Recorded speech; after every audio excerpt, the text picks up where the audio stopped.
I call to order the meeting of the Board of Michigan State Canvassers.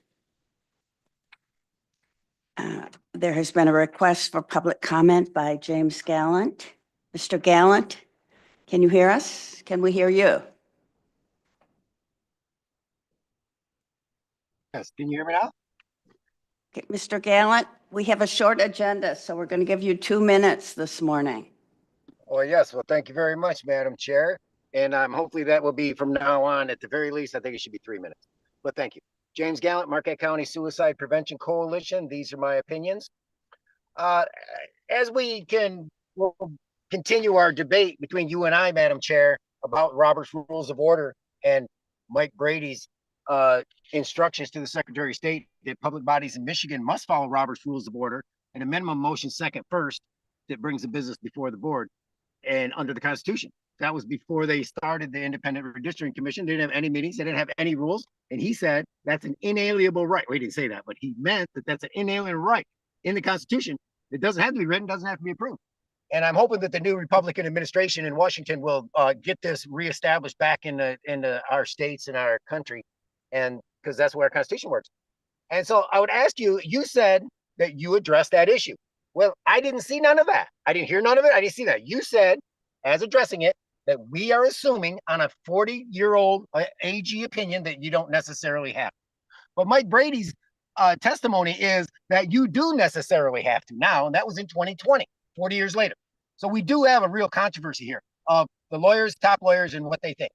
And so I'm asking you to publish all that, what you said you addressed, all of it. I've been here for a couple years now, and just put it on the website, just like you do the recall petitions. You see, now, like the 100-word summary from the last meeting at Ask My Tax, you generally put in a minute that you approved the 100-word summary that's submitted by Mr. Brader. But except for that's not accurate. You did not submit the first 100-word summary. You should have had a motion second to approve that summary. And then you said, well, you know what? How about we motion to amend that? And then you take that back and you amend that a little bit. You bring it back, and then you consider that some more. And then motion to amend it again. And then he can take it back. But you never did that. So you're hiding the fact that you made several decisions before you made that one decision. And that's where Robert's rules, that's how we can track what you're doing. Thank you, Mr. Gallant. We'll take your comments into consideration. The next item on the agenda is consideration of the meeting minutes for the December 2nd, 2024 meeting. Move that we approve the minutes of the Michigan Board of State Canvassers held on December 2nd, 2024. Support. All in favor? Aye. The motion carries. The next item is certification of the recount for the Office of State Representative 44th District. Director Brader. Thank you, Chair Growitz. So this was a recount conducted under the authority of the Board of State Canvassers by the Bureau of Elections and the county. The official results on following certification had Steve Frisbee winning this race by a 61-vote margin, and Jim Hadsma requested a recount of the entire district. So this was conducted via hand recount. I would like to commend the BOE staff, as well as the county clerk and the canvassers, and all of the election workers that were conducting the recount. It was done very efficiently. We had thought this could take up to 4 days, and it was able to be done in 2 days, which was great. We had a lot of representatives from the campaigns there, and everybody was accommodated, and the recount was very orderly. So my appreciation and compliments to those who conducted the recount. The primary objective, of course, when we're doing a recount is to verify that the result was correct. But it also is an opportunity to showcase some of the safeguards and transparency that we have in our process by demonstrating that the paper ballots do correspond to how they were tabulated by the equipment. And that's what we found here. Both candidates did gain votes during the hand recount. That is typical during a hand recount. You usually see total votes increase for candidates. There's a few reasons for that, but the main reason is that when you have a team of human beings looking at a ballot, they will sometimes see that a a vote which could have been an apparent overvote where it looked like the machine thought that they had voted for too many candidates in a race. The human beings might see that it was a stray mark, or they might see that the person crossed out one of the selections. And because of things like that, you'll usually see a slight increase in the vote totals that each candidate gets. And that's what we saw here. Steve Frisbee picked up 60 votes, and Jim Hasma picked up 42 votes. So a net gain of 18 in the margin for Frisbee. So after the recount, we found that Steve Frisbee won the race with a margin of 79 votes as opposed to 61. So the recount was, again, very well conducted. We had a total of 109 precincts. Of those, 116 of them were recountable. The 3 that were unrecountable were because of the precincts being out of balance. And we were not able to determine an acceptable explanation during the recount. This is the kind of thing where typically after the recount, you can determine what actually happened, but in the limited time you have available, sometimes you can't determine that, and you sometimes can't actually do what you need to do to remedy that under the law, and that's what happened in this case. We believe the explanation was that the ballots in question here were accidentally put in the wrong container. And because the containers they were placed in were not part of the recount, we didn't have authority to actually open those containers. So that was unfortunate, but that's just one of the limitations we have under the statutes. For 2 of the 3 precincts that were unrecountable, it was actually only a handful of votes cast in this race, so it didn't have a huge impact. Those are districts where there were split precincts, and only a few voters actually live in this district. That can happen sometimes because the census block information is a little bit different than what the people drawing the districts think, or you have other boundary issues that can cause slight differences between the boundary lines. And unfortunately, because we can only redraw districts every 10 years, we aren't really able to fix a lot of these things. So we get stuck with some of these small splits. So the total number of ballots affected was not very high, but that's definitely something that is an opportunity for training and improvement going forward, both as we're able to put in place the new statute on recounts, the new administrative rule on recounts, and update our training, and then also just our election training in general. Again, overall, the election was conducted very well, but we did have a couple incidents, again, where it appears that the ballots were accidentally put in the wrong containers, and that did affect the recount. So I think that's all I have, unless there are questions from the board. I have a question, Madam Chair. Director Brader, on the one precinct, it was Clarence Township, and it was early voting. Did they have early voting strictly in the township, or were they merged into a different? Because where I live, my clerk does the early voting. They don't merge into other counties, so other districts. So do you know if that one was one of those? So in this one, my understanding is that it was a county-wide site. Okay. So they were in the Calhoun County site.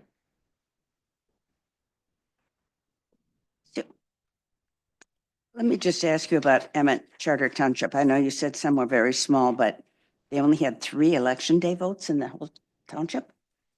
So in this race, they only had 3. So this House district only cut through a very small chunk of the township or of the precinct. I don't know exactly why that is, but I'm suspecting it probably has to do with either the census block,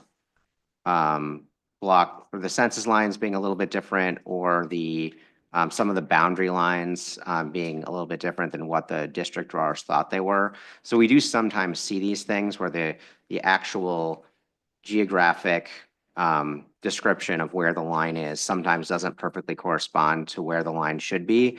And we can't really correct all of these things after the districts are drawn. So that's my guess as to why there's so few voters, but we do see sometimes little slices of precincts or districts that have, or precincts or jurisdictions that have a little bit of one district. I've just regarding the process of how the vote, each candidate gains votes here and there, almost always in a recount. But my understanding is there's folks from both sides at the table as they're recounting this, and they both have to kind of determine, yes, we agree that this should be a vote for X candidate, correct? That's correct. You have a team of two people who are doing the recount, and they both agree on how the vote should be counted. And then also, there's the opportunity for representatives of each campaign to be watching that process. They can also make challenges as well. That brings me to, there was no challenges that the county board did not resolve, obviously, to bring to us, correct? That is correct, yes. And this is just a strange question. There's no precinct 14 or 16 in Battle Creek?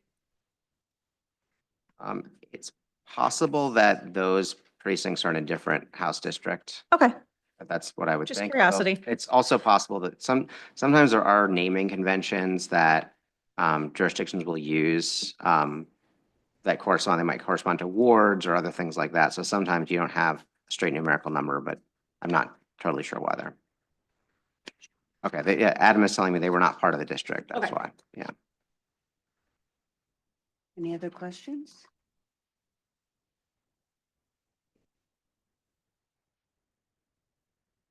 Do we have a motion?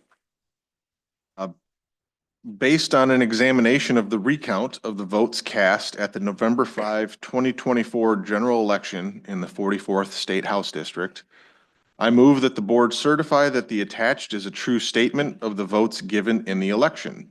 I further move that the board certify that Steve Frisbee was elected to the office of State Representative, District 44. support. All in favor? Aye. Motion carries. Director Brader or Mr. Rakasi, can you give us a report on the investigation of the signature challenges regarding Cornell West's election or nomination, I'm sorry. Yes, so I can provide an update. So we have gone through and identified all of the circulator blocks from the affected circulators in the affected challenge. And long story short, right now we are going through the process of comparing the signature on the signature block to the sample that was provided to us as part of from the West campaign. So it's the driver's license versus the circulator block itself. So we're going through to match it. It will take a little bit just because of the volume of the number of circulator sheets involved. But we are focused just on the sample. We are only taking the circulators from the sample and then matching those. So we're hoping that we should have, by our February meeting, we'll have to meet in February, we'll be able to hopefully provide a staff report kind of providing numbers and some more information to say this is what has matched, this is what didn't match, and this is just kind of what our findings are in general. Questions? I do just have a quick question. I just want to make sure. So when we went to random sampling for those, that means that for any kind of investigation like this, we would only use that sample. We're not going to be using the entire, can you kind of give me an explanation on that one? So we started with the sample because the challenge is limited to the sample. When we have a petition that that is sampled, the challengers are able to obviously bring the challenge, but we will only consider the sample because if you go outside of the sample in that challenge, then it starts skewing things. For purposes of an investigation like this, where we're not looking at this for purposes to determine what ballot access of a candidate, you're looking to determine whether or not a circulator has done some sort of bad action or and those statutory remedies is what we're looking at here, not ballot access. For purposes of that, if the board wanted to expand, I would say that that's probably a consideration for the board to make. But that will just be another process that we'll have to flush out. That'll be something we'll just have to discuss and scope, et cetera. My reasoning for my question was just to make sure as going forward, we're only looking at the sample when we're talking about things because we went to the random sample. That's correct, yes. Thank you. Is it a fair assumption that this January give you some time to finish your review so that maybe we can bring this back up in February? Yeah, that was our goal. Our goal was when we have the February meeting was to draft like a staff report that just kind of outlines the findings and the summaries and to say, this is what we looked at, this is our process, this is what we did. Here's the sheet numbers that we looked at, and then here's what we determined, like the number of matches, number of non-matching signatures, et cetera. And at this point, you don't have any reason to tell us that you have to go beyond the exhibits that were presented by the West people to go and, we don't have to go chase anyone at this point, right? At this point, I don't, Okay. but if that changes, we'll certainly keep you up. You'll let us know and be, Yes. I have an additional question. It's not to the West campaign though. Do we know whether or not the Axe My Tax is going to move forward? Last time that we had approved anything, they came in front of us and then they withdrew it after that. So I didn't know if we had an update on that. They have not made a filing yet, their 483A filing, but they have asked for the summary language, and I believe they're in the process of printing it on. But that's all the information I have right now. They are aware that before they are allowed to circulate, they have to do the 483A filing. Any other questions for Director Brader or Mr. Fracassi? Does anyone have anything further? So it seems that we may not, oh, I'm sorry. If I could, I think this will be our last meeting of the year, so I just wanted to quickly, I hope so. As much as I appreciate all of you. But I did just want to thank the board for their excellent work over the course of the year. We really appreciate getting to work with all of you. I continue to think that this board is one of the best examples of state government working, people working in good faith and on behalf of Michigan citizens. So just thank you all, and I hope you have a great holiday and New Year season.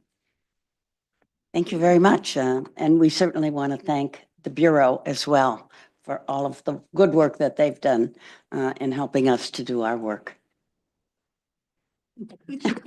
all the way, yes. And this may be the last meeting for Member Daunt. We hope that he will get reappointed, but we know he has a new job. So if this is the last meeting, we will miss you. Well, I appreciate that very much, and it's been an interesting 4 years. Difficult and frustrating at times, not the members or the staff, just some of the issues and some of the consternation, particularly a couple of years ago with the climate and the rhetoric. But I fully agree with Director Brader that the people on this board, we may strongly disagree on the majority of issues that come before us for petition collection. We surely vote differently on the candidates who are here for signature verification and election certification. But I know that all three of you come at this with a desire to be straightforward and honest, and that this is a very good example of how people with strong differences of opinion can work together to serve the citizens and show that you can disagree without being disagreeable. And it has been an honor to serve on this board. So I appreciate it and appreciate the staff and all the work that they do. Thank you. So as the longest serving member of this board, my term is also tied to Member Daunt's. But I've been here for 11 years. So that's 11, I've been through 3 directors. I think I'm on my 3rd. But I just want to say thank you. I absolutely agree with Director Brader's comments. That being on this board is that we are, as Tony said, we can be vehemently on opposite sides, but we know the work of the people is right here. And I want to thank the staff too. So if this is my last meeting, I don't know. So, but at least wanted to have a chance to say thank you to all of you, and it's a pleasure to serve the people of the state of Michigan. We hope it's not your last meeting. But if it is, we You know? certainly would miss you as well. Do we have anything further? Okay. Meeting is adjourned.